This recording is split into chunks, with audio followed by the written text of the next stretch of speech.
Bonjour et bienvenue dans l'espace de femmes à cheval, un espace où on apprend à mieux connaître le cheval, à mieux le comprendre et à communiquer avec lui à travers un cœur et un esprit ouverts.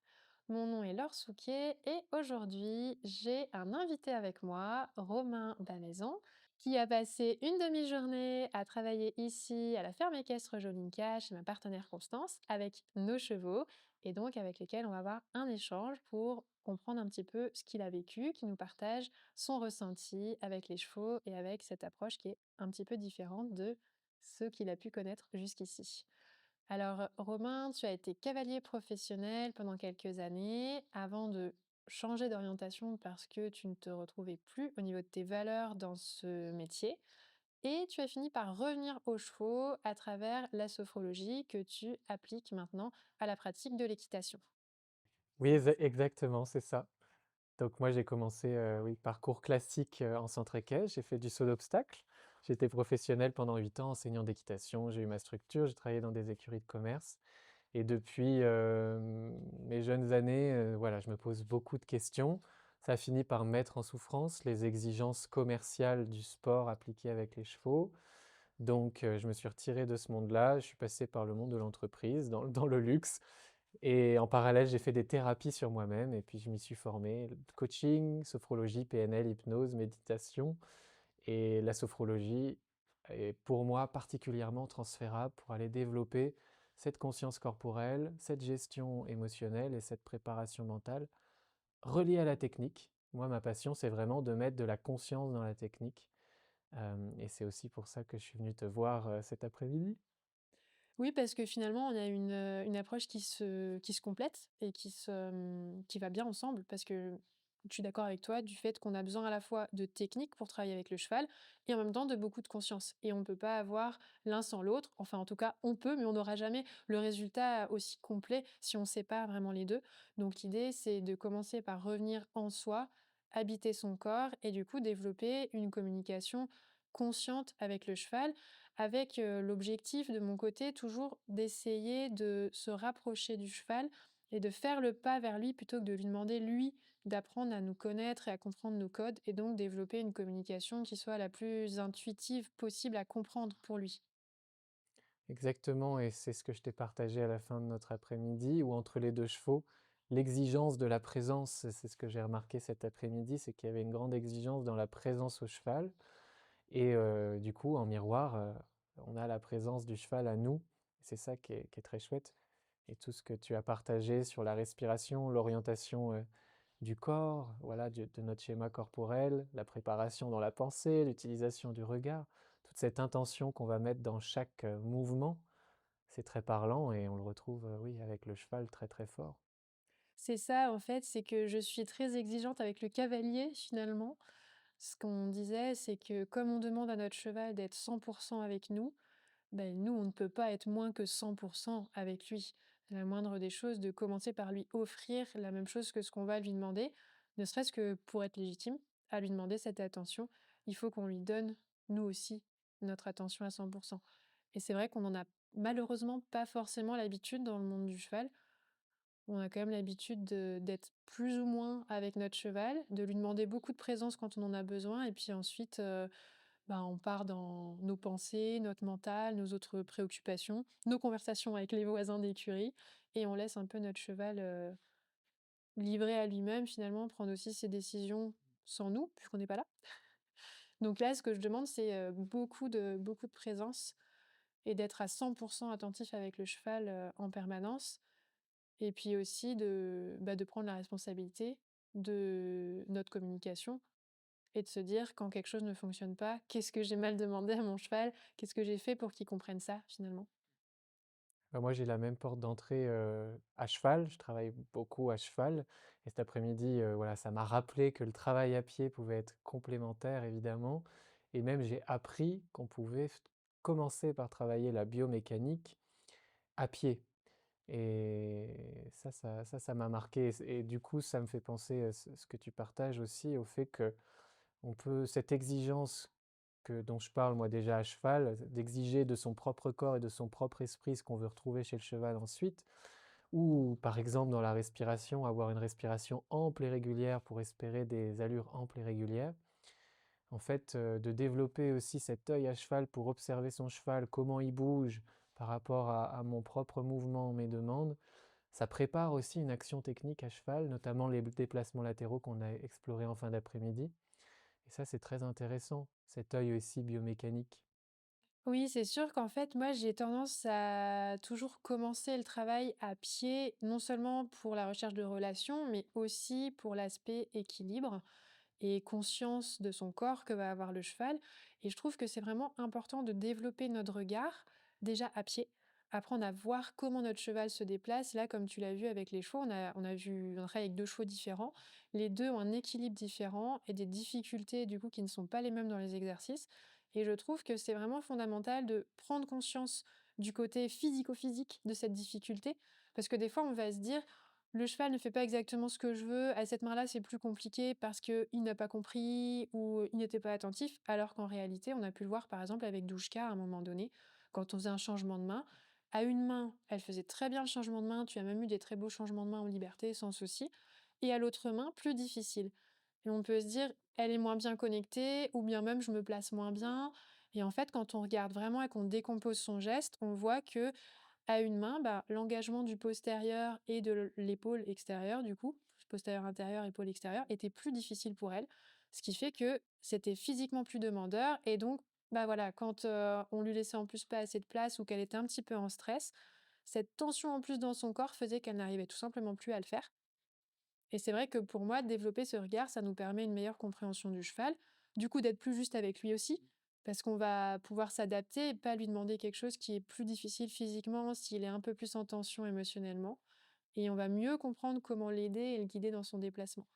Et je pense qu'après, une fois qu'on se met à cheval, si on a déjà vu fonctionner notre cheval à pied et compris comment il fonctionnait à pied, c'est plus facile de faire le lien avec les ressentis qu'on va avoir et du coup de le guider. Exactement, on est quand même des animaux avec de l'imaginaire, en tout cas pour la plupart d'entre nous.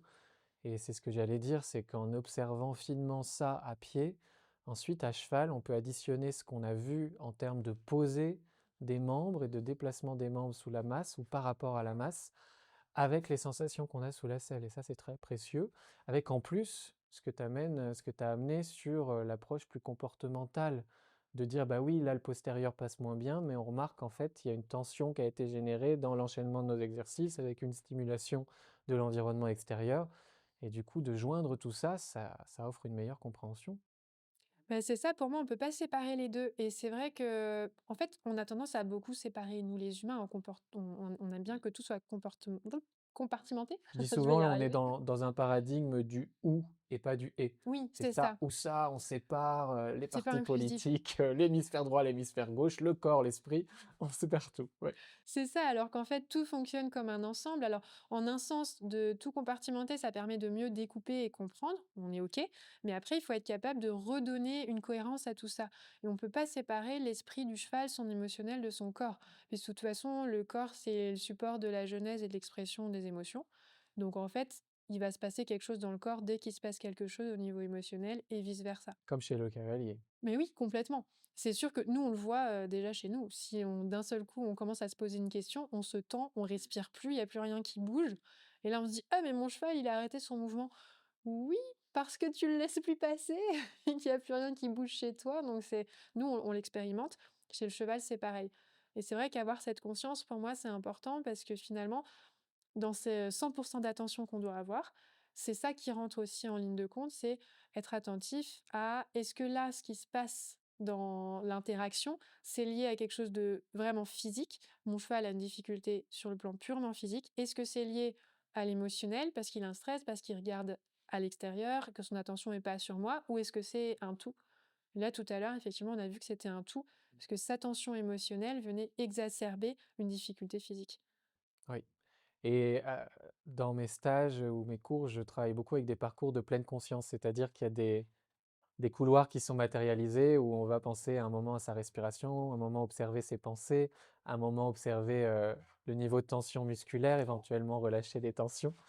Et là, ce qu'on a fait aussi à pied, c'est qu'en fait, quand le cheval évoluait différemment, à des moments, j'ai pu me dire, ah oui, en fait, dans ma tête, là, j'étais en train d'hésiter sur le comment faire ma demande et du coup, ça a amené du flou dans les déplacements du cheval. Donc on peut aussi observer ce qui se passe d'un point de vue mental pour le cavalier et ce qui est en miroir, du coup, dans le mouvement du cheval.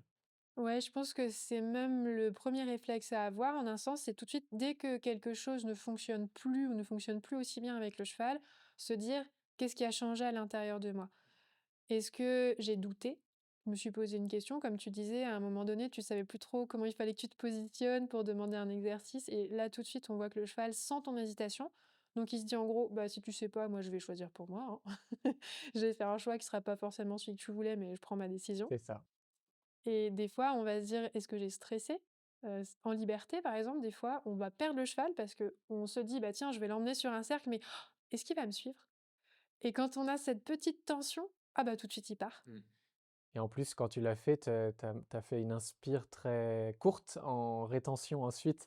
Donc voilà, avec ces doutes, il y a aussi toutes les modifications respiratoires et du coup, énergétiques et de position corporelle qu'on envoie. C'est ça dont nous, on a la plupart du temps même pas conscience, mais que le cheval, lui, il perçoit à 100 parce que finalement, lui, la communication gestuelle, c'est sa façon de fonctionner, principale.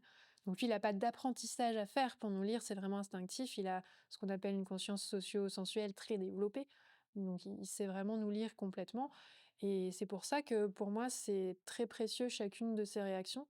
Puisqu'à chaque fois, on va se dire, non pas: «Oh là là, mon cheval, a désobéi, s'est déconnecté» et cetera, mais vraiment: «Il s'est passé quelque chose dont j'ai pas pris conscience». Donc la réaction du cheval nous permet de revenir à nous et de conscientiser quelque chose dont autrement on n'aurait pas du tout eu conscience. Donc c'est super précieux, chacune de ces réactions, je trouve. Oui. J'aime bien le slogan, «L'introspection au service de l'équitation». Mais bon, ben, voilà, c'est les chevaux qui mènent à l'introspection, quoi. Mais complètement, parce que on dit toujours que le cheval est un miroir. Donc j'ai fait un épisode complet là-dessus, parce que c'est effectivement un sujet intéressant. Donc pour moi, ce sont des miroirs dans le sens où ils nous renvoient notre état émotionnel en direct, finalement, à travers leurs réactions. Tout Et à donc fait. Et moi, ces derniers jours, j'étais un petit peu stressé quand je suis arrivé dans le pré pour, la première jument.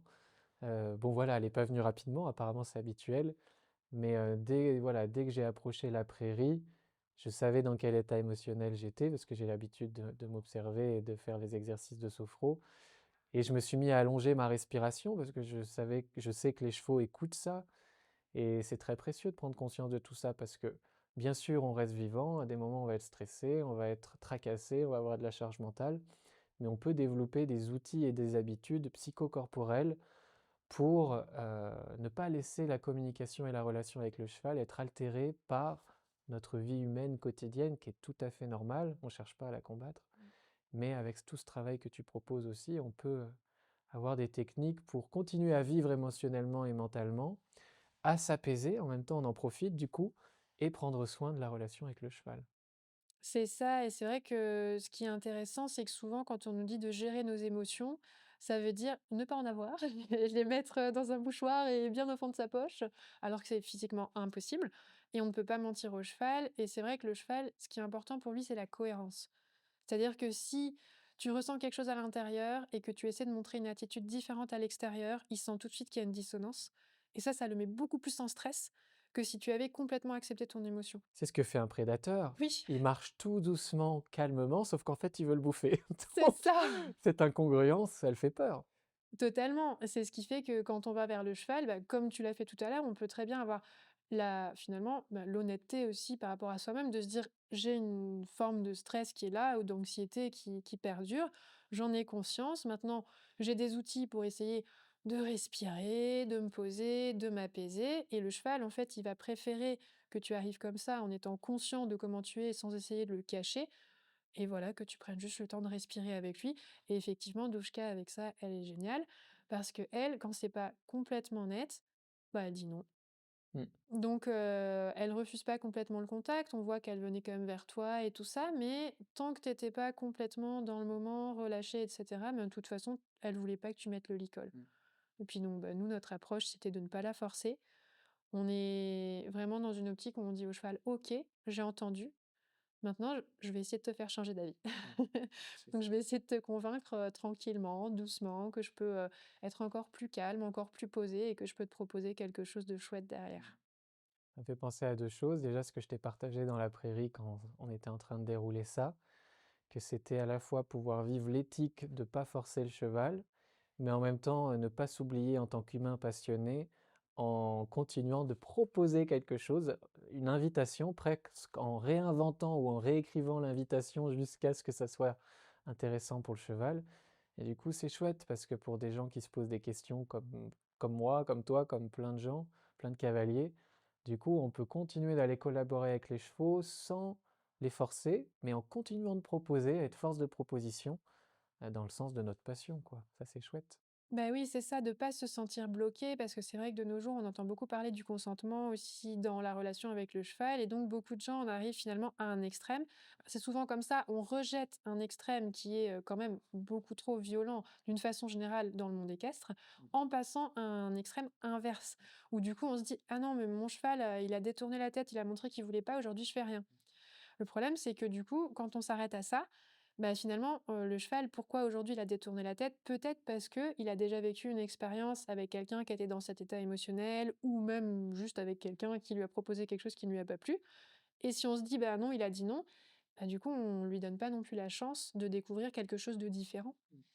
Donc moi, je me dis: «On écoute son non, on va jamais aller le forcer, lui courir après jusqu'à épuisement et puis, s'acharner, jusqu'à le coincer dans un coin et cetera». Parce que là, ce serait vraiment se comporter comme un prédateur et puis, ruiner totalement la confiance que le cheval pourrait avoir, en nous. Donc ce serait totalement légitime qu'il ait encore moins envie de venir. Mais par contre, on va se dire: «OK, je te montre avec, ma façon de m'adapter à chacune de tes réactions que j'ai compris que tu avais pas envie. Mais fais-moi confiance, laisse-moi, changer, comme tu dis, ma façon de demander. Tu vas voir que je peux finalement être quelqu'un d'intéressant Mmh. et là, ben, c'est quand même sympa parce que au final, quand on y arrive, on a vraiment l'adhésion du cheval. On a pris le temps d'attendre qu'il soit d'accord et forcément, ça change la qualité derrière de l'interaction et puis la prochaine approche, le cheval, bah, ça ira de plus en plus vite parce qu'il saura qu'on l'écoute, il se sentira entendu, pris en compte et en plus, derrière, on a eu l'occasion de lui proposer un super échange qui s'est super bien passé. Vous avez pu évoluer en liberté ou pas, au trot, tranquillement. Donc c'était top. Mmh. Et ça a pu la conforter dans le fait qu'elle avait fait le bon choix en acceptant finalement de venir vers toi. Ouais, exactement. Et en même temps, quand on est un peu pris par nos émotions et notre mental, tout ce travail d'observation fine du cheval, ça nous concentre. Donc, petit à petit, ça nous ramène aussi dans l'instant, dans une forme de douceur, de lenteur, d'acceptation de ce qui est proposé. Et quand on accepte ce qui est proposé par le cheval, au fond, on accepte aussi un peu plus ce que l'on vit nous. Donc c'est win-win. Complètement. En fait, moi, c'est ce que j'aime bien avec le cheval, c'est que le cheval est dans l'instant. Et du coup, quand on est à son rythme et qu'on l'écoute et que c'est lui qui guide l'interaction, bah, on est forcément aussi dans l'instant. Donc il nous ramène, à l'intérieur de nous, il nous ramène au calme et pour le rejoindre, quand on fait cet effort de le rejoindre, on est obligé de faire le chemin d'aller dans le moment, de respirer, de se poser, de ralentir parce que c'est son rythme. Et on prend du plaisir dans ce processus. Et puis aussi, tu as fait un post l'autre jour sur combien de pourcents de cavaliers étaient contents de leur séance à la fin de leur séance. Ben, en fait, on s'est pas trahi dans nos valeurs, notre amour du cheval, et on rentre content et motivé. Et peut-être qu'à certains moments, c'est plus lent, mais le fameux on gagne du temps à prendre son temps avec les chevaux et dans beaucoup de choses dans la vie. C'est aussi génial parce qu'on rentre fier de nous, de cet alignement entre la technique qu'on est en train de déployer, le dressage qu'on est en train de faire et nos valeurs. Mais oui, parce que finalement, les 2 sont pas du tout incompatibles. C'est vrai que c'est souvent, une problématique qui vient à certains cavaliers, c'est de se dire: «À un moment donné, je suis bloqué parce que j'ai envie d'aller plus loin, mais j'ai l'impression que je ne peux pas rester fidèle à mes valeurs en allant plus loin dans la technique». Ou des gens qui ne s'arrêtent pas à ça et qui vont à fond dans la technique et qui après disent, je lisais encore ça sur un post sur les réseaux il y a pas longtemps d'une personne que je suis, j'aime beaucoup ce qu'elle fait avec les chevaux et elle a fait un post, bah, qui finalement m'a surprise parce que je m'y attendais pas, mais j'ai trouvé super chouette qu'elle s'autorise, à le partager, à le reconnaître. Elle disait: «En fait, ces dernières années, j'ai beaucoup mis l'accent sur la technique et aujourd'hui, je viens de faire une séance avec ma jument où je me suis rendu compte que j'ai vraiment pris du plaisir à être avec elle et en fait, j'avais perdu cette joie dans ma recherche de technique. Et moi, je trouve ça dommage parce que c'est un écueil auquel vont se confronter beaucoup de gens qui sont intéressés par la technique. Mais en réalité, on n'est pas du tout obligé de faire un choix entre nos valeurs, le lien, la qualité du moment et la technique. On peut tout à fait allier les 2. Exactement, moi je dis souvent qu'on peut mettre de l'amour dans la technique. Il suffit d'aller chercher des méthodes adéquates, bien sûr, et puis dans les choses plus classiques, de les faire avec une intention particulière et de ne pas s'oublier dans le geste technique. Et souvent, quand on s'oublie dans le geste technique, c'est des attentes de performance, de reconnaissance, des attentes figées par rapport à un attendu. Le cheval est vivant, nous on est vivant.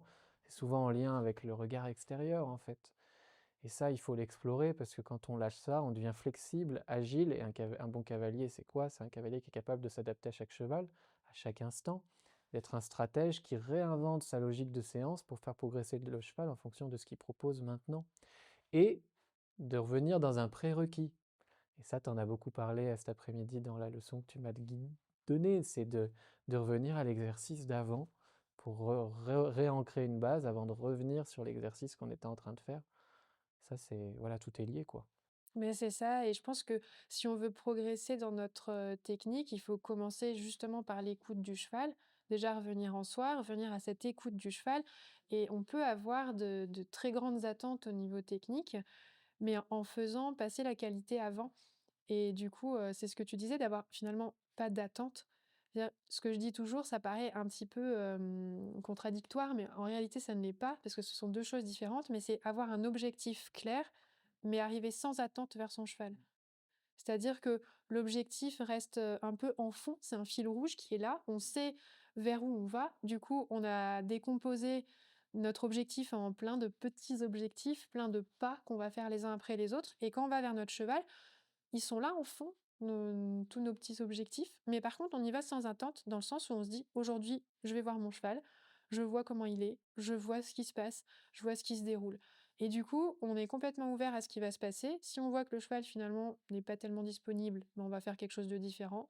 Si on voit que, ben, en fait, l'étape d'avant était finalement pas si bien acquise que ça, on va rester à cette étape et on va refaire vraiment nos bases et en fait, on est quand même content de tout ce qu'on fait au final et chaque petit pas, on arrive à s'en réjouir parce que de toute façon, on est arrivé sans attente. Donc de toute façon, on ne peut pas être déçu et on ne peut que être, surpris en bien de ce qui s'est passé et on ne peut que se réjouir de l'échange qu'on a fait, en fait. Savourer le processus, parce que je pense qu'on a tous connu tout un tas d'objectifs où on se disait: «Ah, quand j'aurai ça ou quand j'aurai fait ça, ça c'est bon, j'aurai réussi ma vie ou je serai content, je serai enfin épanoui». Et en fait, c'est une suite sans fin. Les diplômes, les jobs, la maison, les chevaux, tel niveau d'épreuve. Notre cerveau est constitué de manière à aller chercher toujours plus loin. Donc le plaisir et la satisfaction, on doit le mettre dans le processus, dans les gestes du quotidien, les interactions, la technique, mais vraiment, tout, chaque seconde. Et ça rend heureux en plus, et performant, c'est cool. Mais c'est ça, parce qu'en fait, si tu es complètement dans le moment, en fait, il y a tellement de choses positives dans chaque moment. Déjà, moi, je me dis, dès qu'on va voir son cheval, on ne peut être que dans la joie parce qu'on a la chance d'aller voir un cheval. Il y a plein de gens qui aimeraient être à notre place. Il y a plein de gens qui n'ont pas du tout l'espace mental, émotionnel, physique, financier pour que ce soit une possibilité. Donc déjà, on a une chance inouïe et rien que de remettre ça en tête quand on y va, ça change déjà complètement l'état d'esprit dans lequel on est. Et ensuite, si on est complètement dans l'écoute du cheval, on est aussi complètement dans le lien. Donc on se réjouit à chaque fois que le cheval est vraiment connecté à nous. Parce que, après tout, je pense que c'est surtout ça, même si on dit on a une attente technique, mais avant tout, si on avait une attente technique juste par rapport à nous-mêmes, on ferait un sport qui se pratique seul. Mais on va aussi chercher avant tout de la connexion avec le cheval. Et quand on prête vraiment attention à la qualité de l'instant et de l'échange, on a cette connexion et donc on se réjouit de toute façon de cette connexion. Et puis, ben, ce qui est win-win, comme tu dis, c'est que quand la connexion est là, on peut communiquer avec le cheval de façon fine et du coup amener de la technique qui passe sans s'en rendre compte. Et effectivement, on gagne un temps fou parce que le cheval est complètement avec nous, on est complètement avec lui. Et d'un seul coup, c'est hyper fluide tout ce qu'on met en place dans la communication parce qu'il y a une appétence qui est des deux côtés à communiquer ensemble. Exactement, et cette approche, ça discipline l'esprit aussi, dans le sens où ça nous ramène à nos sensations, à notre observation, à notre pouvoir de réflexion et d'analyse, mais très connecté au corps, au sens. L'observation, c'est la vue, et puis tous les autres sens, y compris kinesthésique, comment je me sens dans mon corps à pied ou à cheval, comment je sens cheval.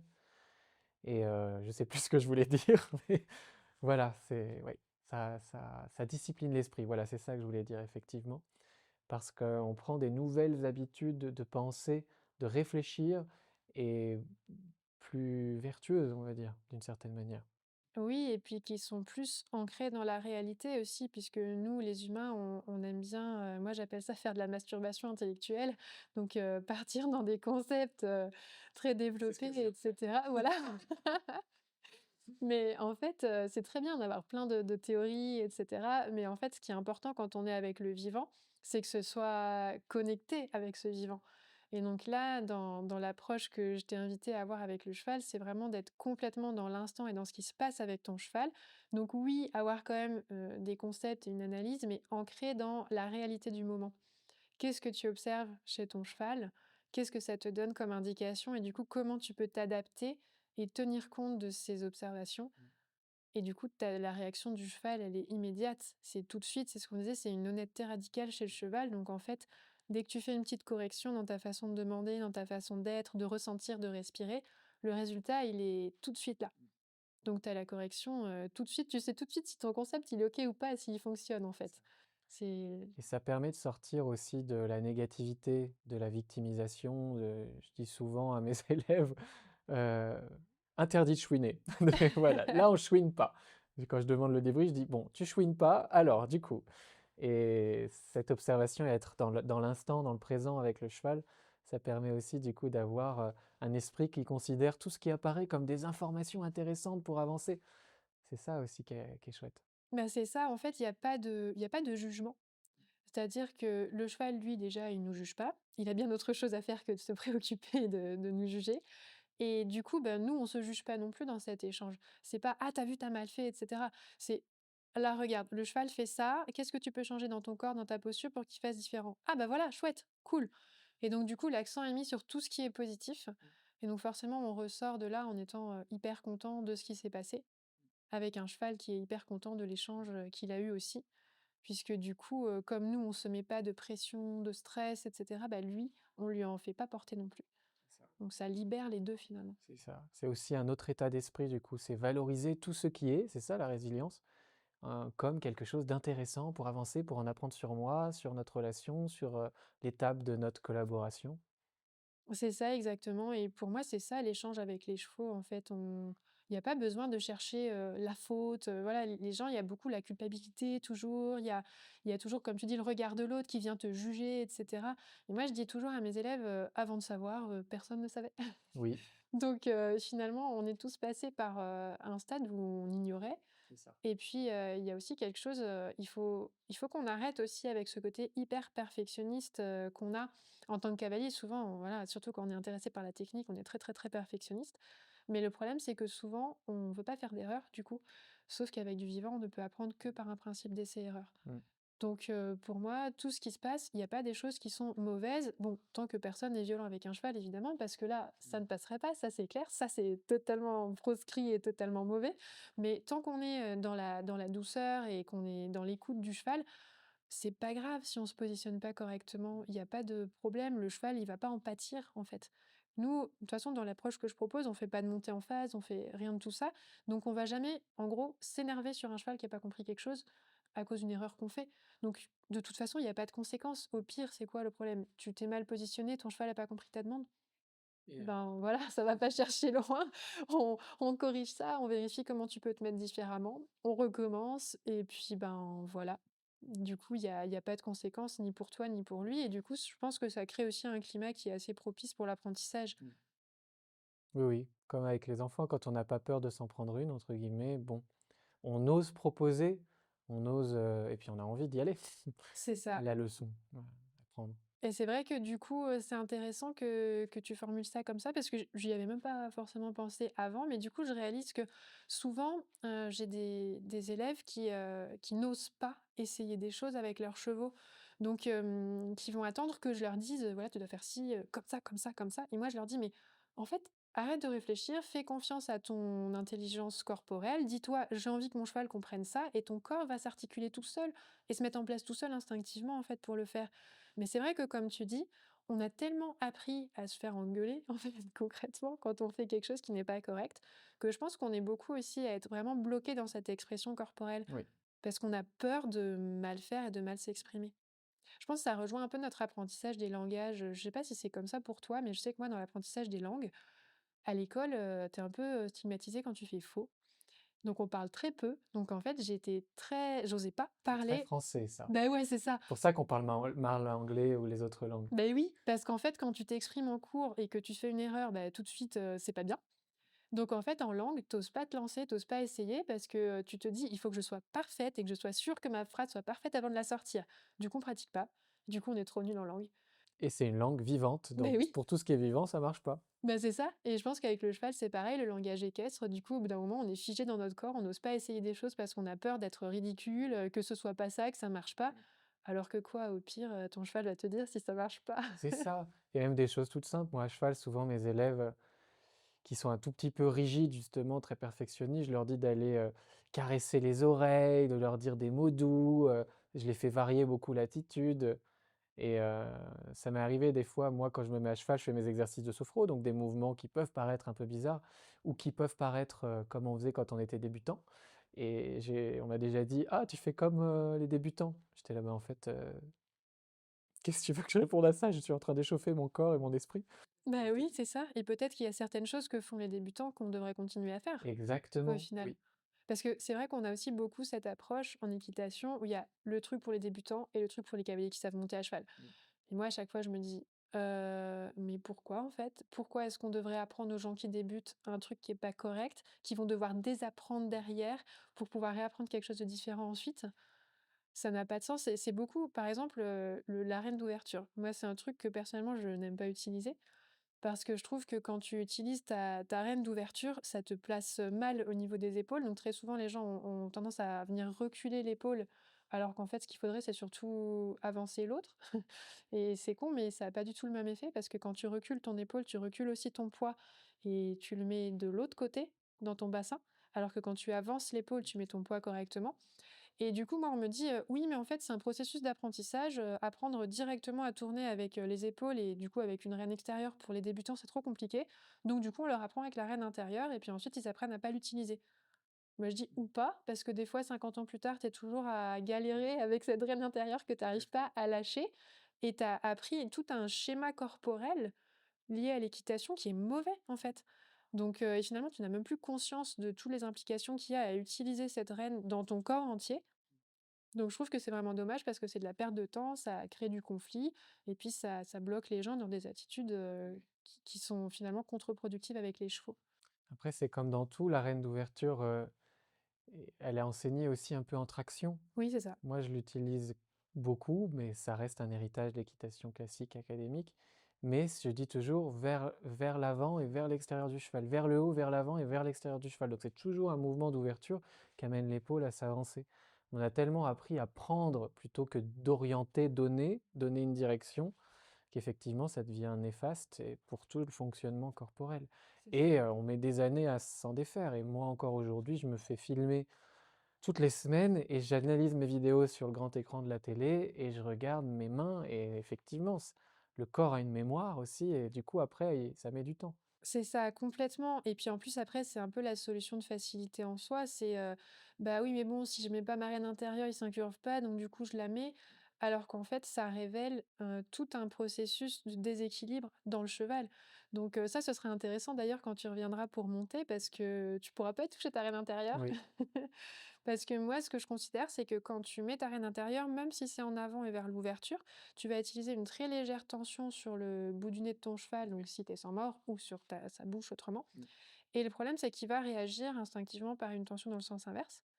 Et donc, en fait, quand tu vas tirer un petit peu vers l'intérieur, on est d'accord qu'on tire pas vraiment, mais tu vois l'image, quoi. mmh, Tu tires on un petit crée peu quand vers même un l'intérieur, poids. et ben le cheval, il reporte du poids sur son épaule extérieure. Or que moi, quand mon cheval s'incurve, pour qu'il s'incurve correctement, ce que je veux, c'est qu'il vienne engager son épaule extérieure et pas s'appuyer dessus pour se rééquilibrer, tu vois? Donc pour moi, rien que cette toute petite tension, on l'a dit, hein, je suis idéaliste, j'assume, c'est déjà trop parce que ça va déjà causer un déséquilibre dans mon cheval et c'est ce qui fait que du coup, comme il aura appris à tourner comme ça, quand je vais enlever cette draine intérieure, même si j'avais 2 grammes et bah, c'est 2 grammes en moins, il saura plus articuler son corps et il saura plus s'incurver.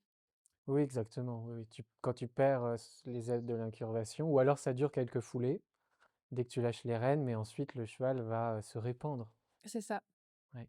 Donc moi, j'aime bien vraiment que cette incurvation, elle vienne, de ma posture et donc bah, comme on le disait tout à l'heure, utiliser vraiment, l'assiette Mmh. et donc le haut des cuisses, même pas le bas des jambes et cetera. Mais bon, ce sera pour notre Oui, ça c'est prochain très échange du intéressant et coup j'ai hâte parce de que l'explorer avec toi. ouais. Et du coup, comme tu l'as vu là, bah, ça se met en place, dès le début en cultivant déjà, nous, notre observation du cheval, notre compréhension de son équilibre et en apprenant du coup à analyser chacun de ses déplacements et chacune de ses réactions avec ce double prisme qui est de l'émotionnel et de ses capacités physiques, de son équilibre. Et on peut même dire triple parce que finalement, il y a aussi le prisme de toi-même, ta posture intérieure et extérieure. Donc ton état de relaxation ou de tension et aussi ta gestuelle extérieure, en fait. Qui influe directement, oui, C'est ça. exactement. Donc si tu développes déjà ça à pied, forcément après à cheval, ça va te servir. Oui. Et c'est ce qu'on disait, quand tu as déjà appris à ton cheval à se porter correctement, à s'auto-porter sur ses déplacements latéraux à pied, forcément quand toi tu arrives en selle, il connaît déjà ses mouvements. Donc c'est beaucoup plus facile pour lui d'apprendre ensuite à les reproduire parce qu'il doit aussi manager ton équilibre et ton déséquilibre, hein, parce qu'on n'est jamais parfait, hein, sur son dos. Oui, on est dissymétriques nous aussi comme le cheval. Complètement. Avec les cavaliers en stage, moi je leur apprends à déjà synchroniser leur gestuelle à leur respiration avec le cheval et là on travaille aussi bien sûr sur l'orientation de l'esprit, de la pensée. Mais en fait, toi tu vas beaucoup plus loin là avec, tout ce que tu proposes et tout ce qu'on règle à pied, on le retrouve à cheval et on gagne un temps fou. C'est ça, complètement. Déjà parce que le cheval, on a réussi, quand on a travaillé un petit peu à pied avec lui, à l'aider à mieux comprendre lui-même comment fonctionne son corps. Et à mieux s'équilibrer par lui-même. Parce que très vite, on voit les différences. C'est super intéressant quand on a un cheval au début d'un stage, de vraiment avoir ce travail d'observation, de regarder son équilibre, comment il se déplace, etc. Et de voir évoluer cette façon de s'équilibrer au fur et à mesure des séances. Mmh. Parce que les chevaux sont intelligents. Donc, quand ils trouvent une posture et une façon de se porter qui est plus confortable et qui leur permet de se sentir plus puissants et mieux dans leur corps, ben, ils vont juste l'adopter et continuer à l'utiliser. Donc finalement, après, quand on se met en selle, c'est autant de temps de gagner où son corps est déjà éduqué, il a déjà modifié des choses dans son schéma corporel. Donc forcément, on gagne du temps et on a aussi beaucoup moins de conflits forcément avec le cheval. Moi Parce je dis que souvent, oui tu voulais dire? non, je disais parce que souvent les conflits viennent d'une incompréhension en fait. Donc Oui. plus on a simplifié la communication et plus on l'a clarifié déjà à la base, moins on a de conflits derrière. Carrément. Je dis souvent, au début de stage que tous les chevaux sont d'accord pour se relâcher et comme on commence à pied avec les chevaux avant de se mettre à cheval, en réalité, dès que je prends un cheval qui est très stressé, si moi, je marche doucement avec une pensée au ralenti et une respiration ample et régulière, tous les chevaux ralentissent, même, sont d'accord pour s'arrêter, baisser l'encolure. Oui, complètement. D'ailleurs, c'est quelque chose qu'ils ont, c'est encore une force qu'ils ont par rapport à nous. C'est que comme tu dis, c'est exactement ça, ils sont tous d'accord pour se relâcher et moi, c'est quelque chose que j'ai déjà expérimenté, en premier lieu dans le soin. Parce que j'ai fait pas mal de formations en soins, évidemment avec les animaux, mais aussi avec les humains. Parce qu'il y avait beaucoup de choses qui étaient pas encore proposées, sur les chevaux il y a 15 ans, donc voilà, j'allais voir un petit peu du côté humain. Et c'est vrai que quand on commence à soigner les chevaux, les gens, par exemple, qui ont fait beaucoup d'humains et qui commencent à travailler avec les animaux, ils disent toujours la même chose: «Mais c'est incroyable à quelle vitesse ils se relâchent!» Mais parce qu'en fait, nous les humains, on a souvent beaucoup de choses auxquelles on tient par notre mental et le cheval non. Dès que tu lui proposes un chemin pour se relâcher, pour lâcher des choses, des émotions et cetera, il est toujours d'accord. C'est ça. Et ça, c'est extraordinaire parce que c'est aussi ce qui fait qu'on peut, toujours tout rattraper avec un cheval. Il remet à jour, sa carte du monde en permanence et s'il a l'habitude que être monté, ce soit vraiment un moment difficile et stressant et cetera et que toi tu lui montres que non, ah ben, OK, ça peut être cool, ça va être cool, chouette, je suis d'accord, vas-y montre-moi et alors là, quand il reconnaît que tu es la personne qui lui permet d'être dans le relâchement, tu es tout de suite beaucoup plus intéressant pour lui aussi. Exactement et nous, c'est l'ego qui nous limite, hein, qui saisit, tous nos traits de personnalité, comme un personnage qui nous permet d'exister. Et du coup, nous aussi, on est capable de se réinventer comme ça et de on est tous d'accord pour se relâcher aussi au fond. Mais ça demande du coup de conscientiser un peu les jeux de notre petit personnage, notre ego et de lâcher un peu tout ça.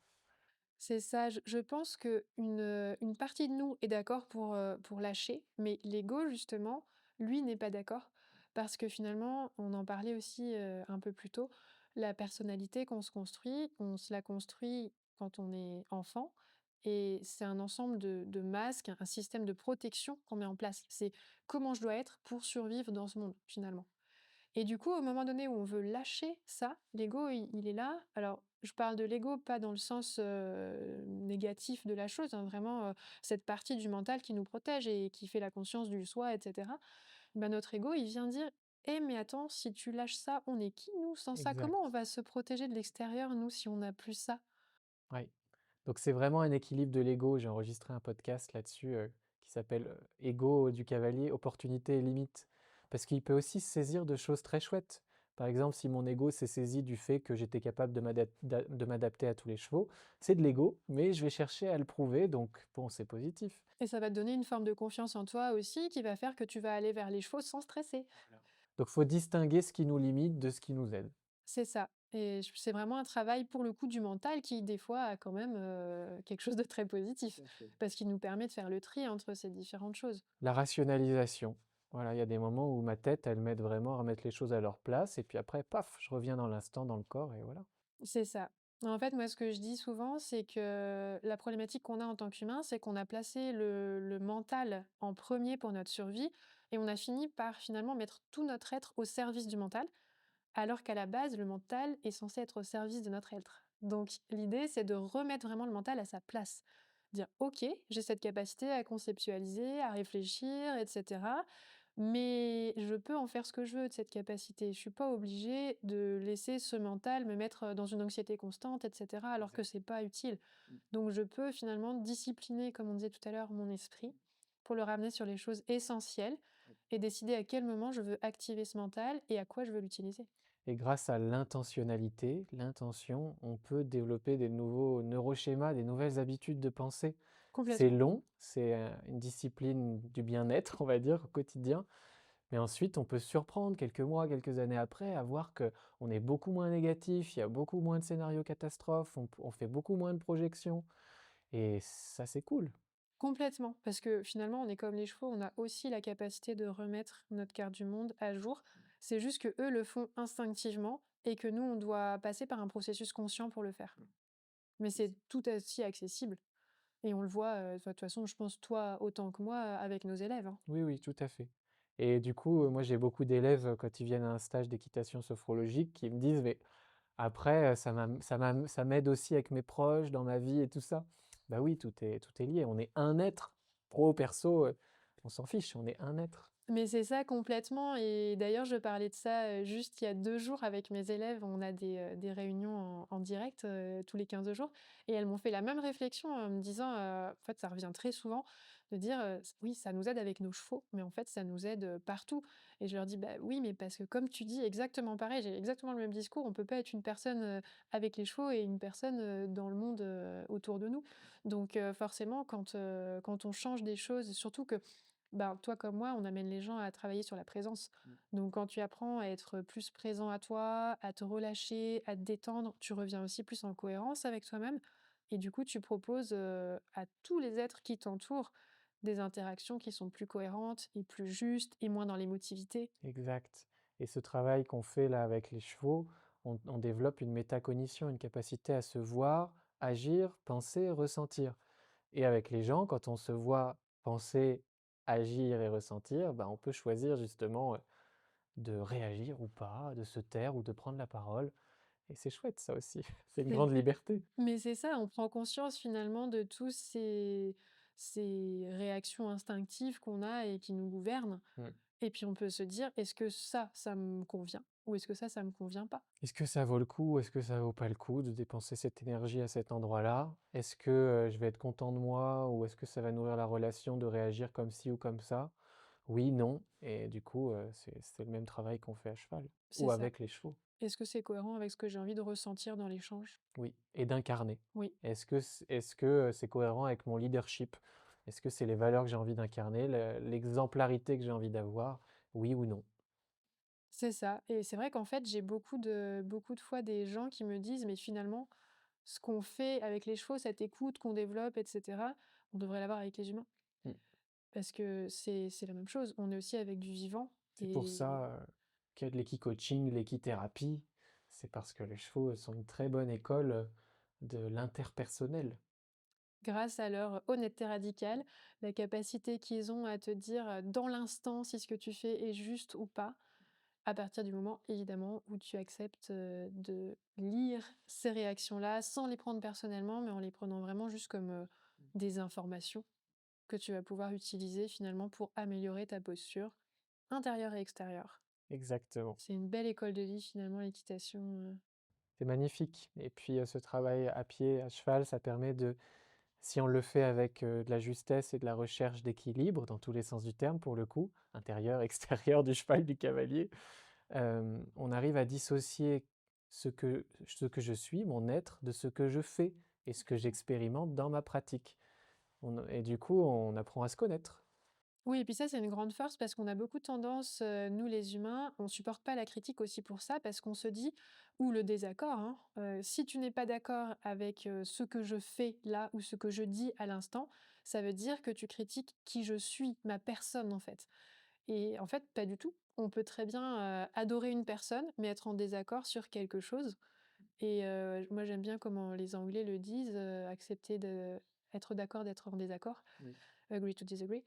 Et j'aime bien ça, en fait, dire aux gens, voilà, on va être d'accord d'être en désaccord sur ce point et c'est tout à fait OK parce que personne n'a la science infuse, personne n'a toute la vérité et parfois, moi je dis souvent aussi, «Aujourd'hui, je te dis ça, reviens dans 5 ans, je te dirai peut-être quelque chose de différent» parce qu'on a tous le droit d'évoluer, de changer de point de vue en fonction de nos expériences et de ce qu'on apprend et du coup, ce que tu disais de dissocier qui on est de ce qu'on fait, c'est une grande force pour être capable de se dire: «OK, ce que je suis, c'est une chose, ce que je fais, c'est différent. Donc quand quelqu'un me dit quelque chose sur ce que je fais que je pourrais améliorer, ça a rien à voir avec qui je suis. C'est juste un comportement que je peux modifier et donc ça rend les choses beaucoup plus acceptables et beaucoup plus faciles à prendre.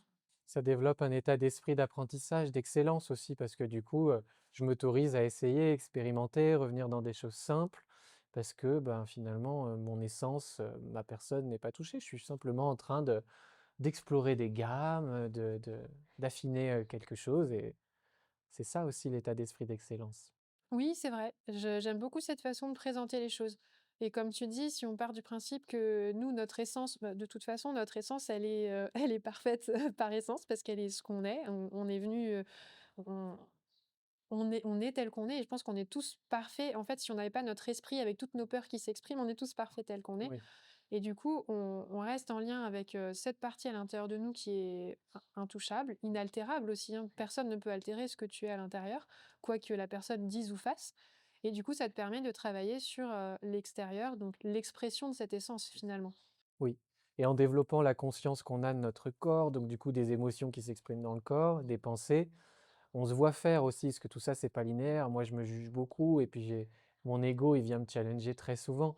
Mais d'avoir des pratiques comme la sophrologie qui développent cette conscience, bah, du coup, on voit un peu nos jeux et ça permet de pas y plonger à chaque fois C'est ça. et de s'autoriser à expérimenter la vie depuis notre centre.